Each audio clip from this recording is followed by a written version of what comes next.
चुनाव भी है और उपचुनाव भी है। झारखंड और महाराष्ट्र में चुनाव है।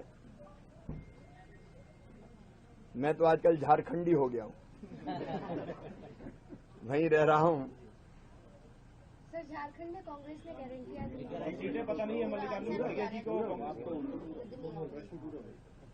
उनकी गारंटी इंडिया ब्लॉक की, इंडी गठबंधन की झूठ का पुलंदा है,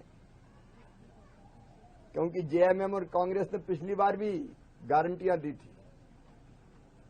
इन्होंने कहा था कि हम 5 लाख सरकारी नौकरियां देंगे, नहीं दी।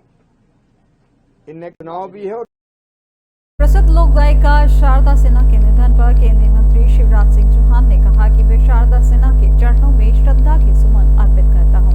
छठ महापर्व और उनके गीत दूसरे के पर्याय थे, वहीं उनके बिना इस महापर्व की कल्पना नहीं की जा सकती थी।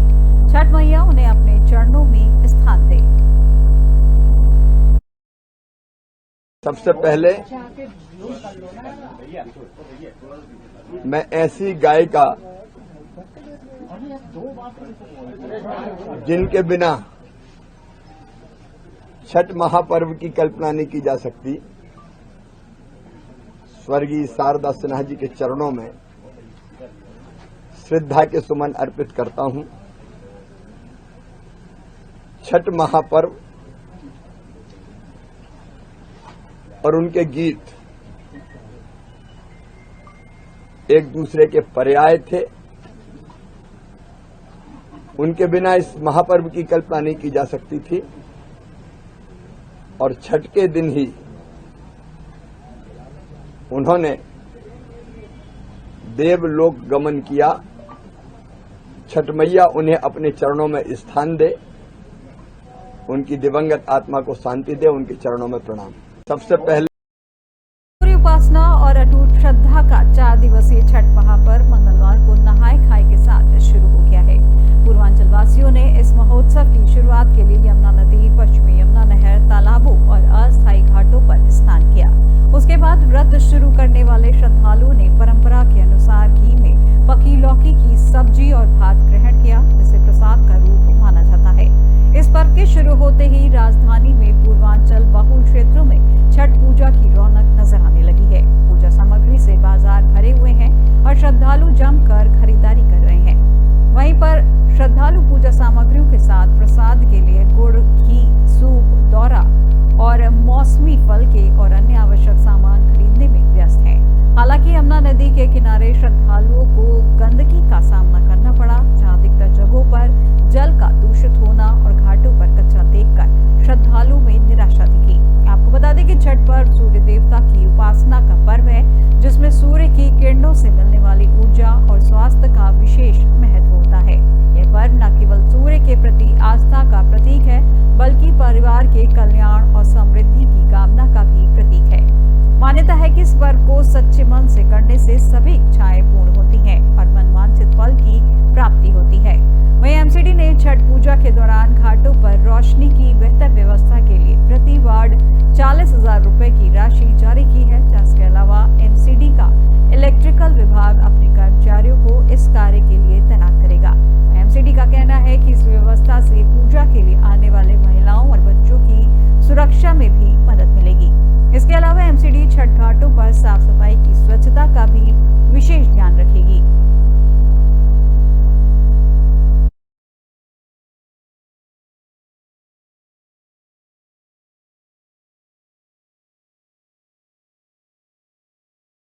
प्रदूषण के स्तर और हवा में घुला जहर लोगों को डरा रहा है। वहीं बढ़ते प्रदूषण की वजह से लोगों को सांस लेने में दिक्कत, आंखों में जलन और गले में खराश जैसी समस्याओं का सामना करना पड़ रहा है। छठ पर्व के दौरान जहरीली हुई दिल्ली की हवा लोगों के लिए समस्या पैदा कर रही है। दिल्ली के कई इलाकों में AQI 400 के पार जा पहुंचा है, जहां इस संबंध में केंद्रीय प्रदूषण नियंत्रण बोर्ड यानी CPCB के डेटा के अनुसार सुबह 7 बजे मुंडका में AQI 419, बवाना में 412, बुराड़ी में 370, अशोक विहार में 398, ITO में 327, जहांगीरपुरी में 398, रोहिणी में 395, नजफगढ़ में 354, आरकेपुरम में 373, पंजाबी बाग में 388,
ठंड का असर दिखने लगा है। जहां सुबह के समय हल्की ठंड हो रही है, वहीं मंगलवार को कोहरे और धुंध की चादर भी देखने को मिली।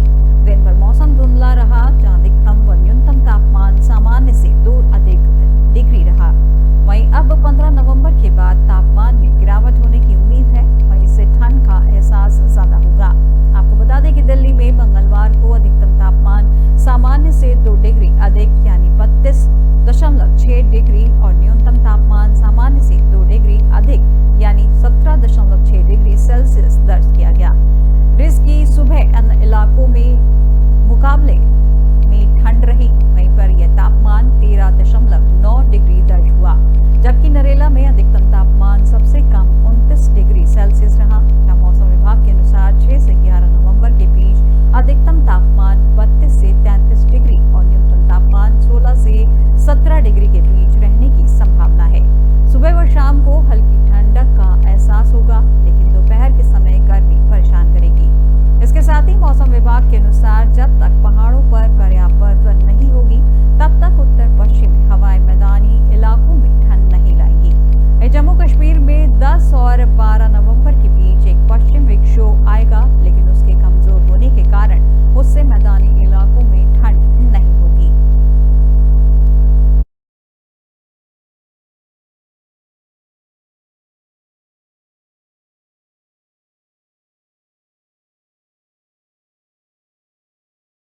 में दिल्ली मेट्रो में QR टिकट बुकिंग के विभिन्न तरीके उपलब्ध हैं। इनमें moments 2.0, WhatsApp, Paytm one Delhi और अमेजन पे शामिल है। दिल्ली मेट्रो रेल कॉरपोरेशन यानी DMRC ने एक नया QR कोड सभी मेट्रो स्टेशनों पर लगाया है, जैसे स्कैन करने के बाद टिकट लेने और भुगतान करने के सारे विकल्प मिल जाएंगे। इससे यात्रियों को मोबाइल पर अलग अलग ऐप डाउनलोड करने की जरूरत नहीं पड़ेगी।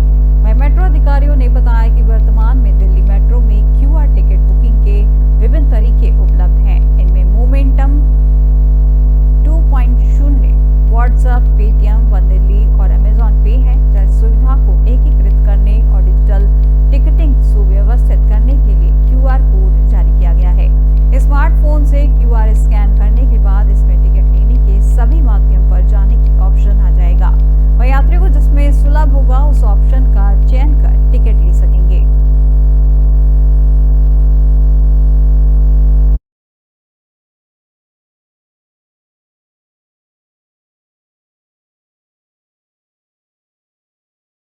हिंडन नदी की ओर भारी व हल्के वाहन नहीं जा सकेंगे। वही रूट डायवर्जन 7 नवंबर को दोपहर 2 बजे से कार्यक्रम समाप्ति तक और 8 नवंबर की सुबह 3 बजे से समाप्ति तक रहेगा। ADCP यातायात पीयूष सिंह ने बताया कि छठ पर्व के लिए डायवर्जन लागू किया गया है। जहां छठ पर्व पर श्रद्धालुओं की सुविधा के लिए पुलिस ने रूट डायवर्जन प्लान जारी किया है। कल यानी बृहस्पतिवार से हिंडन नदी की ओर भारी व हल्के वाहन नहीं जा सकेंगे।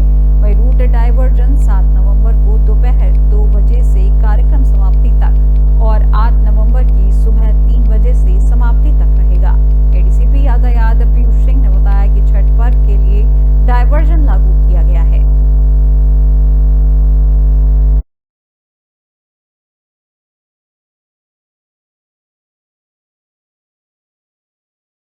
केंद्रीय प्रदूषण नियंत्रण बोर्ड यानी CPCB ने उन रिपोर्ट्स को खारिज कर दिया है जिसमें दिल्ली समेत देश के 10 शहरों में वायु प्रदूषण को मौत की सबसे बड़ी वजह बताया गया है। CPCB का कहना है कि इन शहरों में हो रही मौतों के लिए सिर्फ वायु प्रदूषण को जिम्मेदार नहीं माना जा सकता, जहां इसके लिए कोई प्रामाणिक दस्तावेज नहीं है। शहरी निकायों की ओर से जारी होने वाले मृत्यु प्रमाण पत्र से भी इसकी कोई जानकारी नहीं मिलती। CPCB ने इससे जुड़ी एक रिपोर्ट राष्ट्रीय हरित अधिकरण यानी NGT को सौंपी है, जहां NGT ने ब्रिटेन से प्रकाशित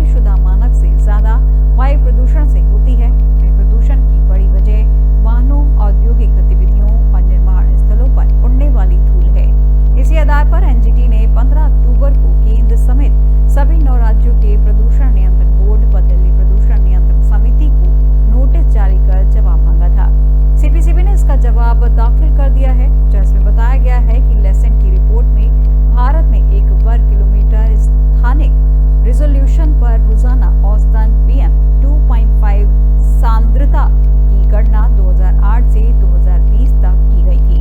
वहीं मृत्यु दर के आंकड़ों के लिए शहरों के प्रत्येक नगर निगम से मृत्यु दर रिकॉर्ड का उपयोग किया गया। CPCB का कहना है कि विभिन्न राज्यों और शहरों में मृत्यु पंजीकरण अलग अलग तरीकों से होता है। मृत्यु प्रमाण पत्र में मौत की वजह नहीं बताई जाती। इसके अलावा अधिकांश शहरों के लिए अंतर्राष्ट्रीय रोग वर्गीकरण कोड भी उपलब्ध नहीं है। ऐसे में लेसेंट की रिपोर्ट किस आधार पर वायु प्रदूषण को मौत की बड़ी वजह बता सकती है।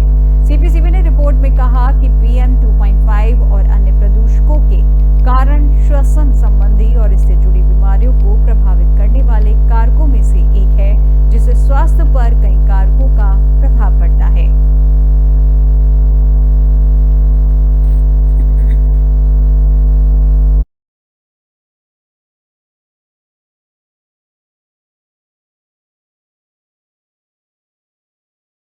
NCR की खबरों में फिलहाल बस इतना ही और देश दुनिया की तमाम जानकारी के लिए देखते रहिए AB स्टार। नमस्कार।